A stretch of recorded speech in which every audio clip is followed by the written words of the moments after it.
2024년 4월 22일 월요일 매일 성경입니다. 본문은 신명기 32장 1절에서 14절 말씀입니다. 제목은 모세, 노래를 지어 역사를 기억하게 하다입니다. 오늘 말씀을 정리하면 다음과 같습니다. 모세는 노래를 지어 들려줍니다. 노래는 그를 알지 못하는 사람들을 가르치는 가장 오래된 방식입니다.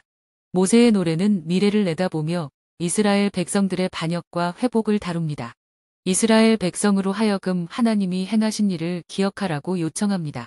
우리는 오늘 말씀을 통해 모세가 노래를 지어서 백성에게 들려주어야 할 이유가 무엇인지 살펴보겠습니다. 이를 위해 말씀을 자세히 들여다보겠습니다. 먼저 1절에서 4절 말씀입니다. 하나님의 신실하심입니다.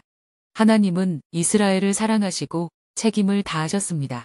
모세는 하늘과 땅을 증인으로 삼아 이스라엘 백성들이 노래를 지어 대대로 불러야 할 내용을 알려주었습니다. 노래의 내용은 하나님은 이스라엘을 신실하게 먹이시고 돌보시고 참으시고 지키시고 인도하셨다는 것입니다. 생명수와 같은 말씀, 단비와 같은 말씀, 이슬과 같은 말씀을 주셔서 가나안 땅으로 들어가는 이스라엘 백성에게 주었습니다. 이스라엘 백성은 노래에 담긴 노랫말에 귀를 기울여야 합니다. 다음은 5절에서 6절 말씀입니다. 완악한 이스라엘입니다. 하나님을 떠나 허망한 곳으로 갔습니다. 하나님은 한결같이 그들을 보호하시고 인도해 주었습니다. 그러나 이스라엘은 신실하신 하나님의 기대와는 달리 어긋난 길로 갔습니다.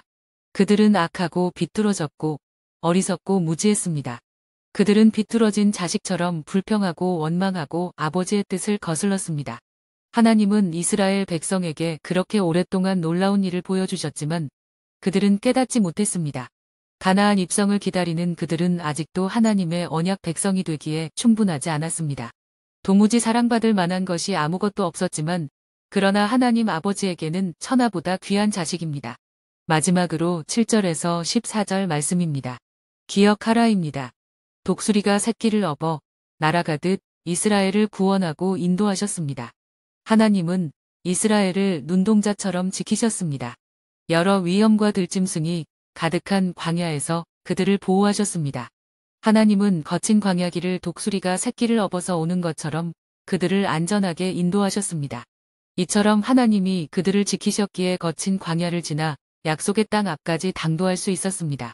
이스라엘이 이 역사를 잊지 않고 기억해야 합니다. 그러면 결코 가나안 땅에서 다른 신들을 기웃거리지 않을 것입니다. 하나님이 이스라엘을 창조하시고 책임지셨던 역사를 회고하고 그 역사를 노래로 불러서 잊지 말라고 하십니다. 말씀을 맺습니다. 하나님은 자녀된 우리를 강하게 하십니다. 새끼를 단련시키는 어미 독수리처럼 우리를 연단하십니다. 시련은 우리의 믿음을 강하게 하는 연단의 과정입니다. 지금은 비록 고단하고 힘겨울지 모르지만 모든 과정을 지난 후 우리의 모습은 이전과 다를 것입니다. 기도드립니다. 하나님 아버지, 오늘 말씀을 주셔서 감사드립니다. 하나님이 행하신 은혜를 잊지 않고 기억하게 하소서. 예수님의 이름으로 기도드립니다. 아멘.